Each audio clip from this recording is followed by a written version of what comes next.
오늘은 골로새서 3장을 폈어요. 왜 이 부분을 설교하게 되었느냐? 사실은 요한계시록 요즘 묵상하다가 연관된 내용들을 이렇게 살피고 하다 보니까 이쪽을 생각하게 됐어요. 그리고 지난주, 지지난주 연속해서 이렇게 설교가 이어져야 되기 때문에 같은 맥락에 설교해야 되겠다 이런 생각이 들어서 이 본문을 선택했어요. 이 본문을 통해서 우리는 아주 중요한 것들을 또 교훈으로 받게 될 거예요. 아주 신앙생활에 있어서 기본적이고 본질적인 것들을 지금 짚어가고 있어요. 이것은 바뀌거나 변경될 수 없는 것들이고 꼭 있어야 하는 것들. 그래서 우리가 지난번에 이런 얘기 나눴죠. 신앙생활이라는 게 뭐냐 이렇게 볼 때 신앙생활은 복음을 듣고 예수 그리스도를 영접함으로써 내가 그리스도의 것이 되고, 그래서 하나님으로부터 우리는 하나님의 자녀라고 하는 인정함과, 그리고 그리스도의 제자가 되는 이런 놀라운 특권을 그리스도 예수의 십자가 사건을 통해서 허락받게 되죠. 이게 이제 신앙생활을 할 수 있는 자격을 갖게 된 거예요. 그러면 신앙생활이라는 게 뭐냐? 그리스도 안에서 하나님을 아버지로 모시고 그리스도 예수께서 나를 인도하시는 인도자요, 지도자요, 구원자임을 믿고 그리스도의 지도를 받아서 살아가는 삶이 신앙생활이죠. 그러면 그런 신앙생활은 구체적으로 어떻게 나타나느냐? 우리에게 있어서. 그래서 세 가지를 이야기했죠. 우리는 그 신앙생활을 통해서 우리의 실생활에서 학교 가거나 또는 공부하거나 직장생활하거나 뭘 하는 데서 뭐가 나타나야 되느냐면 그리스도를 닮느냐, 그리스도의 인격을 내가 얼마나 닮고 있느냐. 그래서 사람들을 대면하고 세상 일을 하면서 내가 그리스도의 인격으로 하고 있느냐. 이게 신앙생활이라는 거예요. 그리고 또 하나는 내가 그의 말씀에 얼마나 순종하며 살아가느냐. 순종하며 살아가느냐. 우리 주님은 다 순종해라 이렇게 말씀하는 것 같지만 실제로는 우리가 다 순종할 수 없다는 걸 다 알아요. 그러나 단 한 가지를 순종했을지라도 하나님은 아주 크게 봐요. 그래서 우리가 순종하려고 노력하는 것은 대단히 중요한 겁니다. 그래서 바로 그게 신앙생활이에요. 그 다음에 또 하나는 뭐냐면 그리스도와 동행하는 거예요. 항상 그리스도와 대화하고 말씀 나누고 그리스도와 동행하는 거죠. 그래서 이것을 그리스도를 닮고자 노력하고 또 순종하려고 노력하고 그리고 그리스도와 동행하려고 노력하는 이것이 우리의 신앙의 생활 속에서 나타나는 신앙생활의 한 유형인 것이죠. 그럼 이거는 뭐가 필요하겠어요? 우리의 노력이 필요하죠. 큐티하려면 노력이 필요하죠. 그렇지 않아요? 기도하려면 노력이 필요하죠. 그래서 try 해야 돼요. 어느 공원에 어떤 할아버지가 늘 공원 벤치에 와서 쉬는 할아버지가 있었어요. 이 사람은 연세가 많이 드신 분인데 사람들이 말도 안 걸어주고 또 얘기할 사람도 별로 없고 하다 보니까 무슨 습관이 생기냐면 하나 둘 셋 넷 세는 습관. 걸어가면서 신호등이 몇 개인가, 또 가로등이 몇 개인가, 또 공원에 앉아서 공원에 몇 사람이 놀러 왔는가, 이런 거 세는 재미로 살아요. 뭐 재미인지 모르겠는데 하여튼 오죽할 게 없으면 그러겠나 하는 생각이 들죠. 근데 하루는 토요일 오후쯤 되었는데 할아버지가 벤치에 딱 앉아보니까 그 조그만 파크에 놀러 온 사람을 세요. 하나 둘 셋 셌는데 37명이 이렇게 놀러 왔어요. 37명이 놀러 왔구나.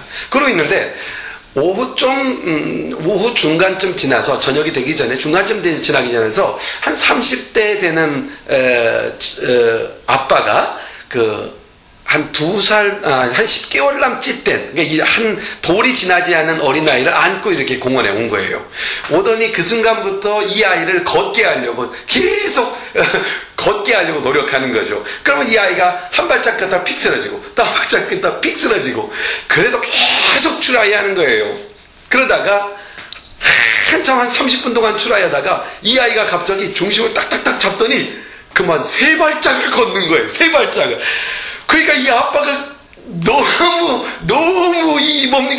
감격해가지고 탄성을 막 지르면서 사람들 둘러보니까 그걸 할아버지가 보고 있거든. 그래서 할아버지에게 말한 거죠.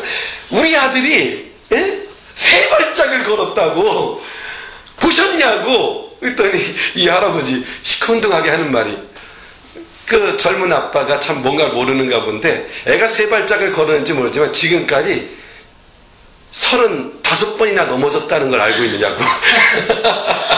35번이나.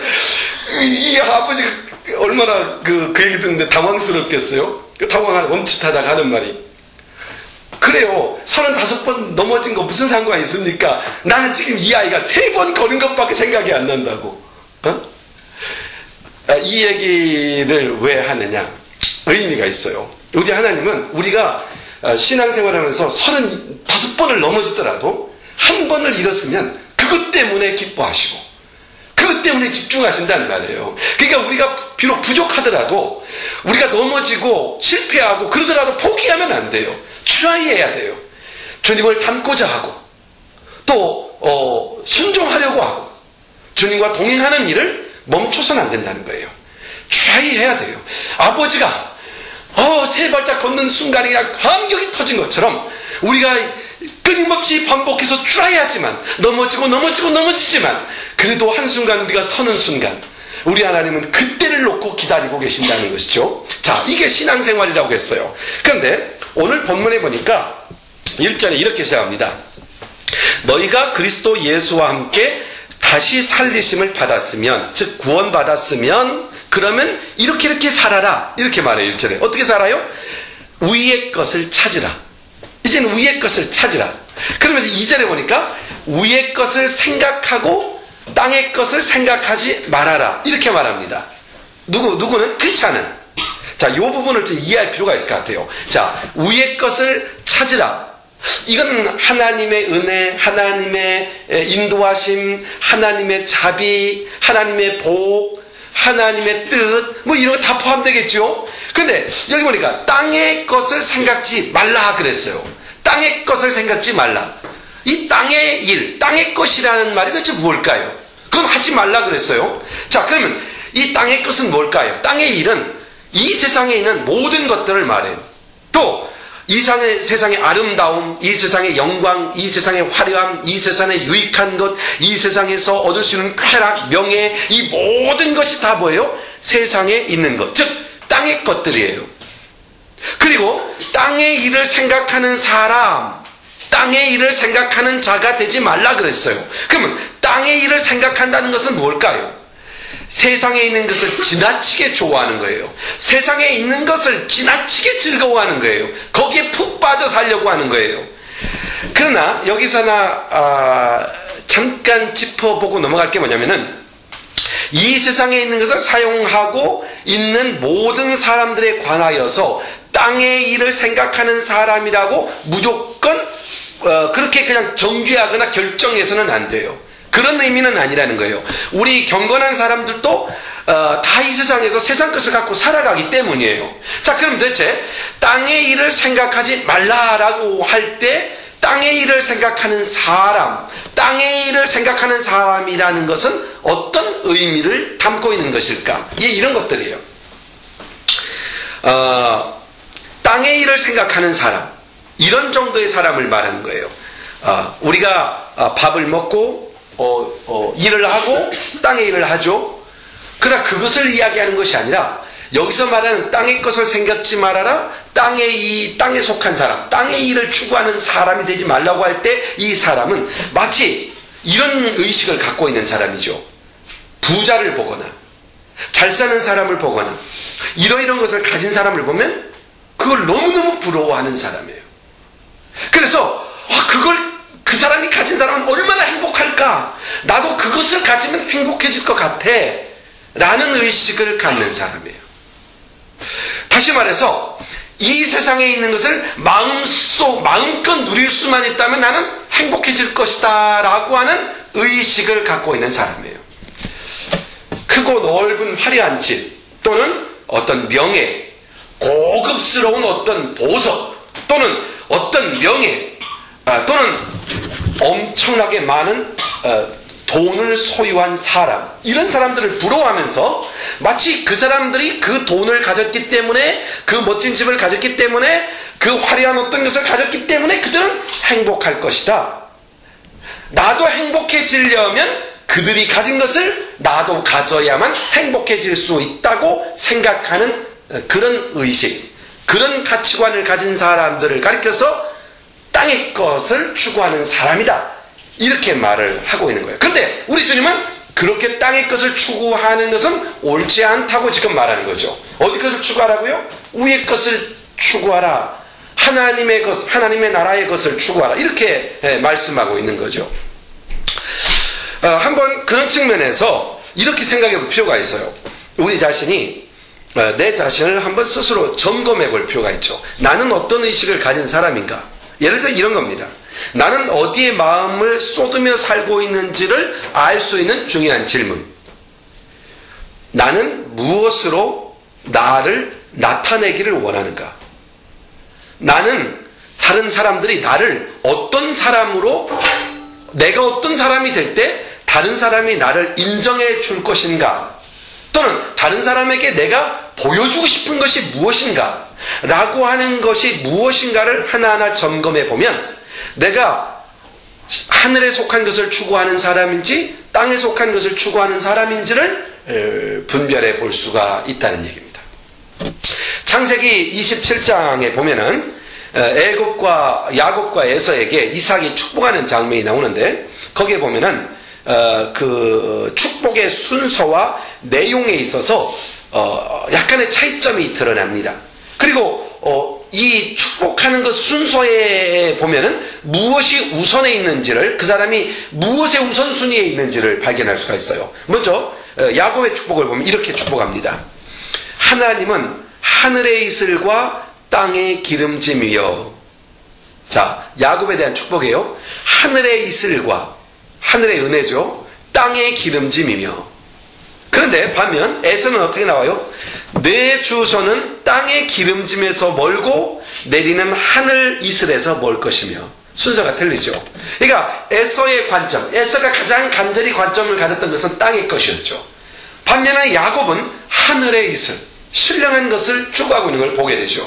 자, 이렇게 분명한 어떤 것을 우선순위로 내가 무엇을 추구하느냐라고 하는 것, 바로 이것은 대단히 유념해 봐야 될, 깊이 생각해 봐야 될 문제라는 겁니다.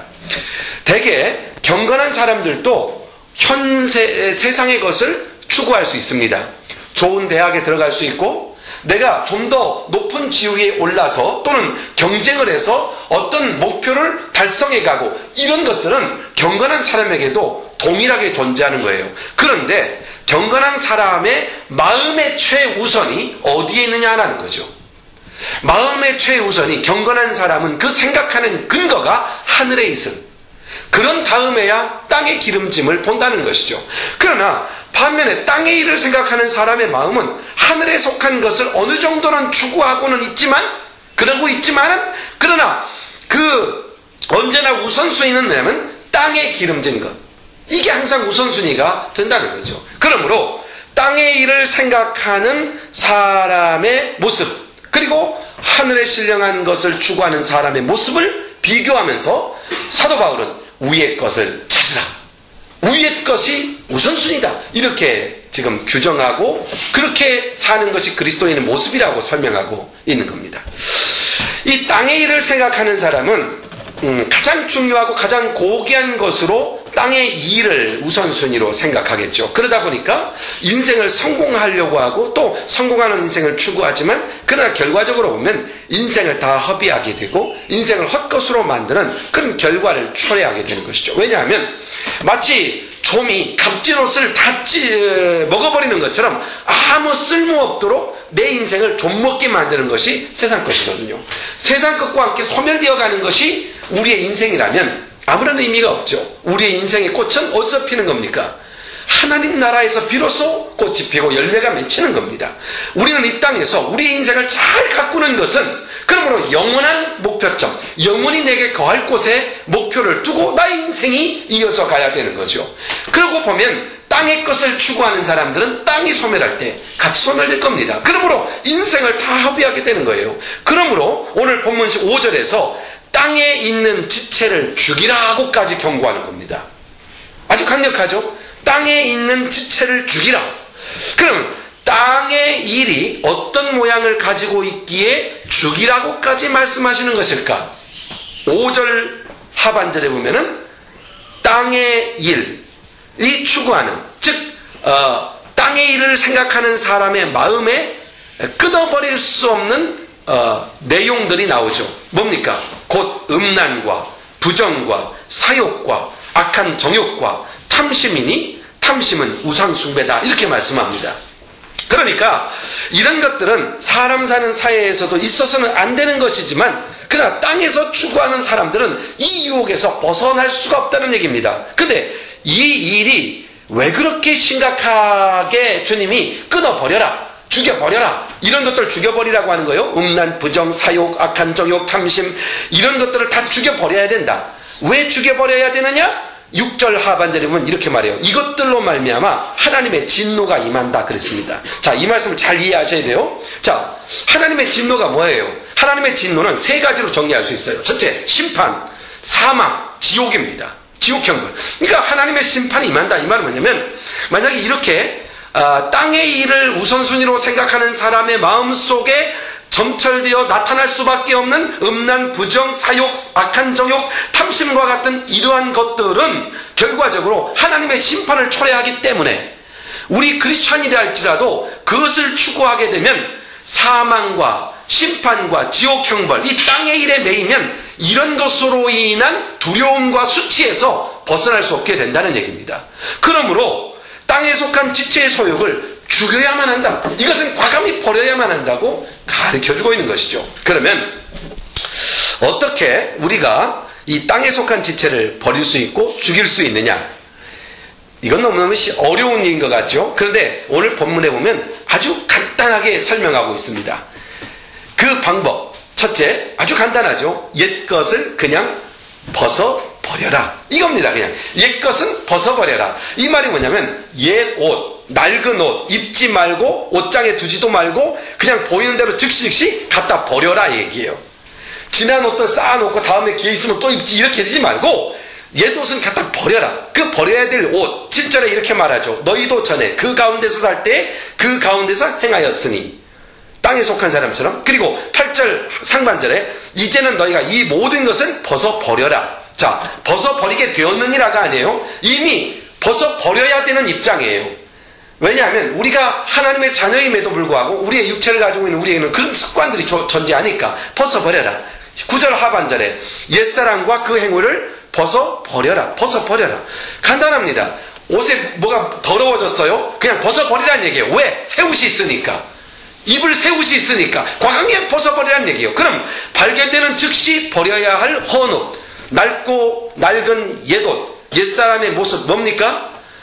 8절 하반절에 나오죠. 분함, 노여움, 악의, 비방, 너희의 입에 부끄러운 말, 또 9절에서 거짓말, 옛사람의 행위들, 앞에서 나오는 것과 뒤에서 나오는 이 모든 것을 합하여 다 거기에 포함되는 것들이죠. 이런 모든 것들은 그냥 나타나는 즉시 벗어버리면 되는 거예요. 예를 들어 이런 겁니다. 쉬운 얘기로 서로 토크를 하는데 상대편이 나를 분노하게 해서 화를 버럭 났어요. 내 안에 분노가 일어났어요. 그러면 그때 그 분노를 입고 분노의 모습으로 너를 나타내게 하지 말고 분노가 일어났을 때 그냥 벗어버리고 분노에서 떠나라는 얘기예요. 벗어버리면 된다는 거예요. 그 자리에 벗어버리면. 그러면 과연 벗어버릴 수 있어요? 화가 나서 죽겠는데 내가 이거 어떻게 벗어버려? 이렇게 말할 수 있지만 그러나 그리스도인들은 그게 가능하다는 거예요. 왜냐하면 벗어버리고 입을 옷이 있기 때문이에요. 그러므로 우리가 이 땅에 속한 지체들, 이 지체가 땅에 속한 것들에 속해 있는 우리의 모든 것을 버리는 방법은 그냥 벗어버리면 되는 거예요. 분남, 악의, 비방, 노여움, 부끄러운 말들 그 순간 벗어버리면 돼요. 그러면 주님께서 주님의 보혈로 씻어버려요. 깨끗이 씻어버려요. 분함도 없고 죄도 없고 깨끗하게. 이게 주님이 해주시는 일이에요. 벗어버리면 주님이 씻어주세요. 그럼 우리는 새 옷을 입으면 돼요. 그냥 벗어버려라. 나타나는 즉시 나에게 왜 분함이 아직도 있지? 나에게 왜 이런 악의가 아직도 있지? 이러지 말고 나타나면 벗어버려라. 그냥 벗어버리면 된다는 얘기예요. 지체하지 말고. 그리고 첫째 벗어버리라. 그리고 또 하나는 뭡니까? 내가 누군가에 대한 새 사람이 된 것을 확신해야 돼요. 이걸 믿어야 돼요. 이건 하나님이 만들어 놓은 거기 때문에 우리가 새 사람 되려고 애를 쓸 필요도 없고 새 사람이 되려고 노력할 필요 있는 게 아니에요. 그건 주님이 만든 거죠. 그래서 10절에 이렇게 말하죠. 새 사람을 입었으니. 그렇죠. 입어라 그러지 않고 이미 새 사람이 되어버렸어요. 내가 새 사람이에요. 그리스도 안에 있으면 새 사람이라. 이는 창조하신 이의 형상을 따라 지식에까지 새롭게 하심을 입은 자가 되었느니라. 자, 우리가 그렇다는 얘기예요. 그러므로 새 사람, 하나님의 형상을 닮은 인격을 가진 사람이 되었다는 것에 대하여 받아들여야 돼요. 이것은 어떤 상황과 어떤 사람을 초월하여서 그리스도 안에 있는 사람에게 주시는 은혜예요. 결정된 사항들이라는 거죠. 이 사실을 사도 바울은 고린도후서 5장 17절에서 이렇게 분명히 이야기하죠. 그런즉 누구든지 그리스도 안에 있으면 새로운 피조물이라 이전 것은 지나갔으니 보라 새 것이 되었도다. 되었도다. 그렇죠? 결정적이에요. 이걸 믿으셔야 돼요. 내가 악의가 밀려와서 악의의 마음이 나를 파도처럼 탁 덮쳐오더라도 또 내 안에 있는 나쁜 그 분노가 확 일어나더라도 그게 벗어버리면 되는 것들이에요. 왜냐하면 내가 새 사람이기 때문이에요. 능히 벗을 수 있는 거예요. 그건 내 것이 아니라는 얘기예요. 그리고 새 것을 이제 입으면 되는 거예요. 그 새 것, 이미 하나님께서 새 사람으로 만들 때 우리가 입을 옷들을 옷장에다 이미 쫙 다 진열해 놓은 거예요. 근데 그 옷을 옷장에다만 처박아 놓지 말고 잡아서 입고 다녀라. 그 옷을 입고 다녀라. 그러면은 하나님이 택하사 거룩하고 사랑받는 자가 입는 어떤 그 새 옷, 그 새 옷을 입으라는 것인데 우리가 입고 다녀야 될 새 옷은 구체적으로 뭐냐? 12절 이렇게 나오죠. 12절 13절 잘 봐요. 긍휼, 자비, 겸손, 온유, 오래 참음. 또 13절에 가면 불만이 있거든 서로 용납하고 서로 피차에 용서하고. 이게 우리가 입을 옷이라는 얘기. 이게 새 옷이라는 얘기죠. 하나님의 자녀로 그리스도의 제자로 바로 이런 것들을 실천하며 사는 것이 신앙생활이다. 이 옷을 입고 사는 것이 신앙생활이다. 이렇게 지금 말씀하고 있는 겁니다. 그런데 우리가 새 옷을 입고 살아갈 때 그러니까 이게 신앙생활을 해가는 것 자체예요. 그걸 지금 약간 표현한 거죠. 새 옷을 입고 입는다, 살아간다, 신앙생활한다 같은 말이에요. 자, 반드시 잊지 말고 항상 챙겨 입어야 하는 게 있어요. 챙겨야 할 것들이 있어요. 신앙생활하는데 결코 놓쳐서는 안 되는 것들. 그게 뭐냐? 오늘 세 가지를 이야기하죠. 14절에 보면 이렇게 말씀해요. 이 모든 것 위에 하나님이 주신 옷들, 긍휼, 자비, 겸손, 온유, 오래 참음, 용납, 용서, 관용 이런 것들 위에 뭘 입어야 돼요? 사랑을 더해라. 이는 온전하게 매는 띠니라. 이렇게 말씀했어요. 고린도전서 13장에 가게 되면 믿음, 소망, 사랑은 항상 있을 것인데 그 중에 제일은 사랑이다 그랬어요. 그러니까 사랑이 없다면 아무것도 아니다. 그러니까 앞에서 말한 긍휼, 자비, 겸손, 온유, 오래 참음 사랑 없이도 나타낼 수 있지만 사랑이 없다면 그것은 아니다 그거예요. 그러면 사랑의 띠는 사랑으로 긍휼, 자비, 겸손, 온유, 오래 참음이라는 것들이 바로 사랑의 모습으로 나타날 때, 사랑의 띠를 띠고 나타날 때 사랑, 선행도 행함도 온전해질 수 있다는 거죠. 가치 있고 의미 있어진다는 거예요. 그러므로 사랑은 영원하다. 사랑은 계명의 완성이다. 사랑은 영원하다. 이거 고린도서의 13장에 나오는 말이고요. 그리고 사랑은 계명의 완성이다. 로마서에 나오는 아주 유명한 말씀이죠. 자, 그러므로 사랑으로 행하는 것만이 천국에서 상급이 되는 거죠. 왜냐하면 긍휼을 베풀고 불신자들도 긍휼을 베풀잖아요. 그러나 그리스도의 사랑 안에서 그리스도의 사랑으로 긍휼을 베풀고 자비를 베푼 것들은 그 사랑 자체가 영원하기 때문에 하나님 앞까지 견인되는 것이죠. 그래서 그게 상급이 되는 거예요. 인정이 되는. 그러므로 모든 언어, 모든 행실, 모든 일에 사랑의 띠를 메고 살아가자. 이렇게 이야기하는 겁니다. 사랑으로 살아가자. 긍휼, 자비, 겸손, 온유, 오래 참음 옷 입고 사랑의 띠를 매는 것까지가 우리의 신앙의 삶이다. 이렇게 말씀하고 있는 겁니다. 누구든지 무슨 일을 행하든지 사랑으로 하자. 자, 보세요. 요즘 옷은 다 이렇게 스판으로 되어 있고 또는 고무줄 같은 게 들어있어서 입기만 해도 되지만 옛날 옷들은 그런 게 없었잖아요. 그래서 반드시 옛날 옷은 끈으로 매서 꼭 잡아매야 됐어요. 만약에 끈으로 잡아매지 않으면 훌렁훌렁해서 다 벗어지고 입지 않은 거와 똑같은 거죠. 그러니까 내가 긍휼을 베풀고 또 자비를 베풀고 또는 선행을 하고 오래 참아주면서 사랑으로 하지 않으면 의미가 없어요. 이게 예를 들어 다른 친구에게 참아주는데 이를 득득 하면서 참는다 참 이것을 참는 게 아니라는 거예요. 이건 하나님이 인정할 수가 없는 거예요. 사랑하는 마음으로 긍휼히 여기는 말 그래 저 친구도 얼마나 마음이 아플까 저 친구도 얼마나 부족한 것이 나타나는 것이 얼마나 안타까운가 좀 더 성숙할 수 있는데 왜 그 자리에 머물고 있을까? 불쌍히 여기고 긍휼히 여기는 마음, 이 사랑하는 마음을 가지고 할 때, 그게 진짜 긍휼이 되고 진짜 가치 있는 것이 된다는 얘기예요. 그렇죠? 이런 얘기 딱 들으면 좀 가슴이 좀 찔리기도 하죠. 사랑 없이도 참아준 적이 많이 있으니까. 그렇잖아요? 그리고 또 하나 입어야 될 게 있어요. 첫째가 우리가 그리스도의 옷을 입고 반드시 있어야 되는 첫 번째가 뭐라고 그랬어요? 사랑입니다. 이 사랑이 없다면 아무런 의미가 없다고 그랬어요. 울리는 꽹과리에 불과하다 그랬어요. 자, 그리고 두 번째는 평강입니다. 평강. 15절 상반절에 보면 그리스도의 평강이 너희 마음을 주장하게 하라.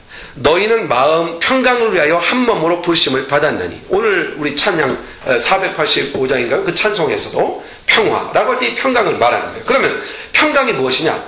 어떤 상황에도 하나님의 약속을 믿고 항상 소망 가운데 살아가는 흔들림 없는 삶의 자세예요. 흔들림이 어떤 경우에도.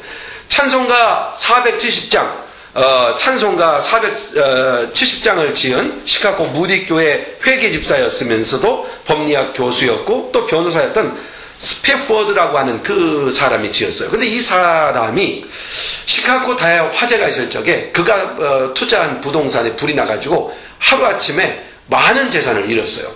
동시에 이로 인하여 근심하고 있던 그 아내가 병을 얻게 되었어요. 그래서 아내를 위문하고자 아내에게 평안을 주려고 여행을 계획하고 유럽 여행을 계획하고 아내와 그리고 4명의 자녀들을 미리 배를 태워서 유럽으로 가게 하고 자기는 뒤처리 일을 마무리하는 대로 같이 가서 합류하기로 했었어요. 그런데 그가 출발하고 한 3일쯤 되었는데 3일이 되었을 때 그 항해 중에 이 배가 철선과 부딪혀가지고 엄청난 그 피해를 입었어요. 그 이야기를 남편이 신문기사를 통해 봤어요. 그리고 한두 달 후에 이제 아내로부터 연락이 왔어요. 연락이 왔는데 그 연락의 내용은 이거예요. 혼자만 살아남았음. 네 아이가 다 항해 도중에 사고 나서 죽게 된 것이죠. 이 얘기를 듣고 아내를 위로하는 것도 급하고 또 이 문제를 수습하기 위해서 이제 남편이 가죠. 가다가 그 사고가 나서 자기 자녀 4명이 참사를 당한 그 지역을 지나갈 때 이는 파도를 보면서 그가 지은 시가 바로 찬송가 470장 찬송이라고 그래요. 그 찬송 가사를 보게 되면 이래요. 내 평생에 가는 길 순탄하여 늘 잔잔한 강 같든지 아니면 큰 풍파로 무섭던지 어렵던지 내 영혼은 늘 편하다. 내 영혼은 늘 편하다. 내 영혼은 늘 편하다. 자, 스페포드라고 하는 사람 마음에는 그 네 자녀가 하나님께서 책임져 주셨을 거라고 하는 인간으로 돌이킬 수 없는 일이기 때문에 이미 결정된 일이잖아요. 하나님에 대한 신뢰, 그들을 하나님 나라로 인도하셨을 걸 믿고 또 하나님의 나라가 자기에게 있음을 알고 그러므로 이 땅에서는 험한 풍파가 있을 수 있고 재난이 있을 수 있고 많은 문제가 있을 수 있지만 그러나 하나님은 하나님의 항구, 하나님의 나라까지 우리를 인도하시고 그리고 그 안에 있게 하신다는 것을 확신하고 있었기 때문에 그는 이런 재난 속에서도 흔들리지 아니하고 인생을 포기하지 않고 낭망하지 않고 오히려 하나님의 인도하심을 바라며 평안함을 가질 수 있었다는 얘기죠. 바로 이 세상에서 그 어떤 상황에 처해도 주님의 섭리 가운데 있다는 것을 믿는 사람 그리고 또 영원한 안전한 천국이 있다는 소망을 확실히 가진 사람은 어떤 상황에도 흔들리거나 요동되지 않고 평안할 수 있는 것이죠. 바로 그 평안함이에요. 어떤 상황에도 흔들리지 않는 평안함, 어떤 재난과 어떤 어려움에도 또 다른 방면이죠. 어떤 행복과 어떤 놀라운 축복에도 흔들리지 않아요. 그 평안함. 그런 가운데서도 어떤 상황에서도 평강으로 옷 입고 사는 사람이 바로 그리스도인의 모습이며 신앙생활이다. 사랑과 평강 이 두 가지를 잃어버리면 안 된다는 거예요. 하나 더 15절 하반절 너희는 또한 감사하는 자가 되라 그랬습니다. 여기 보면 하나님 앞에서든 사람 앞에서든 최고의 예의는 뭘까요? 감사합니다. 감사합니다. 이 감사합니다라는 말을 듣는 것은 아무리 들어도 기분이 좋게 만들죠, 사람을. 감사합니다. 이 세상에서 두 가지 단어는 이제 절대 물리지 않는 단어래요. 첫째는 뭐겠어요?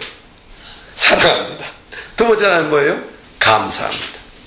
사랑과 감사. 이것은, 감사는 우리 하나님 앞에서 최고의 예배이며, 감사는 사람들 앞에 최고의 예의를 갖추는 태도입니다. 감사는 역경 속에서도 하나님을 만나게 해주고, 감사하는 자는 험난한 파고 속에서도 도움을 입습니다. 그러므로 시편 기자는 여호와께 감사하라, 그는 선하시며 그 인자하심이 영원합니다 라고 고백합니다. 이 감사를 마음에 담고 살 때 삶이 변화된다고 성경은 가르쳐줍니다. 감사하는 마음, 이거 끊어지면 인생이 황폐해져요. 근데 감사하면 인생이, 삶이, 마음이 물된 동산과 같이 풍성해져요. 그래서 저도 한번 그런 트라이를 해봤어요. 정말 마음이 엉망이고 또 산만할 때 하나님 앞에 엎드려서 정말 조급해요. 일들이 있어서 마음이 조급하고 그럴 때 감사한 것들을 생각하기 시작해봤어요. 그러면서 감사한 제목들을 하나하나 적고 또 생각하고 고백하는데 놀라운 일이 벌어지더라고요. 이 마음에 험난했던 마음의 산만함이 잠잠해지는 것을 경험했어요. 한번 해보세요. 감사는 우리에게 놀라운 하나님의 은혜를 덧입게 합니다. 감사는 하나님의 은혜를 더욱 배로 누리게 하는 그런 은총을 누리게 합니다. 그러므로 사도 바울은 범사에 감사하라 이렇게 충고해 줍니다. 미국의 유명한 20세기 성악가 중에 앤더슨이라는 사람이 있다고 그럽니다. 이 사람은 1993년까지 살았는데 이 사람을 평하기를 100년에 한 번 나오기도 어려운 아름다운 목소리를 가진 사람이다라는 그런 평을 갖고 있다고 그래요. 근데 이 사람이 얼마나 대단한지 여러 곳에서 명예 박사학위를 그냥 대학마다 서로 주려고 해서 많이 받았고, 그리고 아이젠하워 대통령, 케네디 대통령이 취임할 때 국가를 앞서서 불렀던 사람이라고 그래요. 그런데 이 사람에 대하여 알면 알수록 깜짝 놀라는 것은 그 사람은 정규학교를 거의 다니지 않은 사람이에요. 학업을 거의 다니지 않은 사람이라면. 그런데도 불구하고 그가 이렇게 위대한 성악가로 인정받을 수 있었던 자산이 무엇일까? 그는 스스로 고백하기를 내가 가진 자산은 단 하나밖에 없습니다. 그것은 하나님 앞에 감사하는 것뿐입니다. 저는 제게 하나님께서 목소리를 주신 것, 이것 하나만으로도 너무너무 감사하고 있습니다. 감사하는 마음을 담고 살 때 삶이 변하고 환경도 변하고 내 자신도 변하고 다른 사람을 행복하게 하는 그런 위력이 있다고 하는 것을 발견할 수가 있는 것이죠. 그래서 시편 기자는 말하는 겁니다. 50장 23절에 감사로 제사를 드리는 자가 하나님을 영화롭게 하나니 그 행위를 옳게 하는 자에게 내가 하나님의 구원을 보이리라 그랬습니다. 또 디모데전서 4장 4절에 보면은 하나님께서 지으신 모든 것이 선함에 감사함으로 받으면 버릴 것이 없다 그랬어요. 감사함으로 받으면 버릴 것이 없다. 그것이 고난일지라도 어떤 상황일지라도 감사함으로 받으면 그것이 버릴 것이 없다. 유익함이 된다. 복이 된다는 얘기죠. 그러므로 감사는 반드시 복을 얻게 하는 방편이죠. 감사가 우리의 삶에 살아가면서 입어야 할 아주 중요한 옷이라는 것을 살폈습니다. 자, 사도 바울은 예배소 교회 성도들에게 이런 권면을 했습니다. 썩어져가는 옛사람을 벗어버리고 의와 진리의 거룩함으로 지음받은 새 사람을 입으라 그랬어요. 여기서 새 사람을 입으라는 것은 새 사람이 되어라가 아니라 새 사람이 입는 그 옷을 입으라는 겁니다. 그 옷이 뭡니까? 이제까지 우리가 살폈던 긍휼, 자비, 양선, 오래 참음, 이 놀라운 것들이죠. 이걸 만들어낼 필요 없어요. 우리가 선을 행하려고 애를 쓸 필요가 없어요. 우리는 그냥 선을 행하면 되는 거예요. 왜냐하면 그 옷을 하나님께서 이미 주셨기 때문이에요. 다른 사람이 분노를 막 일으키게 하면은 참지 못해서 견디지 못해서 분노를 같이 내는 것이 아니라 그 순간 용서하고 용납할 수 있는 마음을 그 옷을 입으면 돼요. 바로 그렇게 결정하는 거예요. 우리가 그 옷을 입을 수 있도록 새 사람을 만들어 놓으셨고 우리의 옷장에는 바로 그런 옷들을 주님이 다 준비해 놓았기 때문이에요. 벗어버리고 새 옷을 입으면 되는 것이죠. 새 사람이 입어야 하는 마음의 새 옷은 아까 말했던 많은 그런 것들이죠. 그러면 이 옷을 입는 사람에게 반드시 있어야 되는 세 가지 요소. 오늘 살폈죠? 첫째 뭡니까? 사랑입니다. 사랑으로 사는 거예요. 누구를 만나든 무슨 일을 하든 어떤 상황에 처하든 사랑하겠다. 이 마음 가지면 그리스도인의 가치를 드러내요. 두 번째, 어떤 상황, 어떤 여건, 어떤 일을 당면해도 주님이 주시는 약속을 믿고 평강을 누린다는 거죠. 흔들리지 않고 마음이 요동치지 않고 평강을 누린다. 그리고 무엇이든 어떤 것이든 다 감사하는 거죠. 주어진 상황에 감사하는 것이요. 왜 그런 거예요? 들에 핀 장미꽃 하나만으로도 감사하고 그렇잖아요. 무엇이든 감사한다. 이것이 바로 그리스도로 옷 입은 사람들이 갖는 바로 반드시 있어야 할 필수 요청들이에요. 사랑하고 평안하고 감사하다. 자, 그렇다면 우리가 우리 마음을 한번 검토해 봐야 되겠죠? 우리 마음을. 나는 사랑하로 대하고 있는가? 나는 평안이 있는가? 나는 감사하며 사는가? 그것은 우리가 가져야 될 필수 요건으로 신앙생활의 필수 요소라고 하는 것이죠. 자, 이러한 사랑의 옷, 평강의 옷, 감사의 옷을 그리스도인의 마음에 갖춰야 될 옷을, 이 옷을 갖춘 사람은 야곱에게 약속한 하늘의 이슬과 땅의 기름짐이며 풍성한 곡식과 포도주를 누리리라고 한 그 약속의 후손이 되는 거예요. 우리가 야곱의 후손이 아닙니까? 또 삶 속에서 그의 영광을 나타내리라 그랬으니까 우리 삶 속에서 하나님이 그 영광을 우리의 삶 속에 나타내실 거예요. 자, 그리스도로 옷 입고 세 가지 단어를 기억합시다. 닮는 사람, 순종하는 사람, 동행하는 이 사람, 이게 신앙의 삶이라면 그 삶 속에서 우리가 놓치지 말아야 될 마음의 옷, 즉 마음에 두어야 될 세 가지 요소, 사랑, 감사, 평안, 이 세 가지를 늘 체크하고 여러분 안에 이것이 늘 있게 해서 그 놀라운 부유와 은혜를 늘 경험하고 누리는 우리의 삶이 되어야 하겠습니다. 기도하겠습니다. 살아계신 하나님 아버지, 오늘 우리에게 찬송을 주시고 또 우리에게 기도하는 귀한 기회를 주시고 우리의 기도를 들으시고 응답하시며 또 오늘 우리에게 값진 말씀을 주셔서 이 땅을 살아가는 우리에게 용기와 힘을 허락하시니 감사합니다. 어떤 상황, 어떤 여건, 그 누구를 만나도 사랑하게 하시고 평안하게 하시고 그리고 감사하는 삶을 살아서 믿음의 선진들에게 약속하신 그 부유한 은혜를 누릴 뿐만 아니라 우리의 삶을 통해 하나님께서 영광을 나타내시는 그 놀라운 삶의 경험을 갖게 하여 주옵소서. 예수님의 이름으로 기도하옵나이다. 아멘. 아멘. 주여 감사합니다.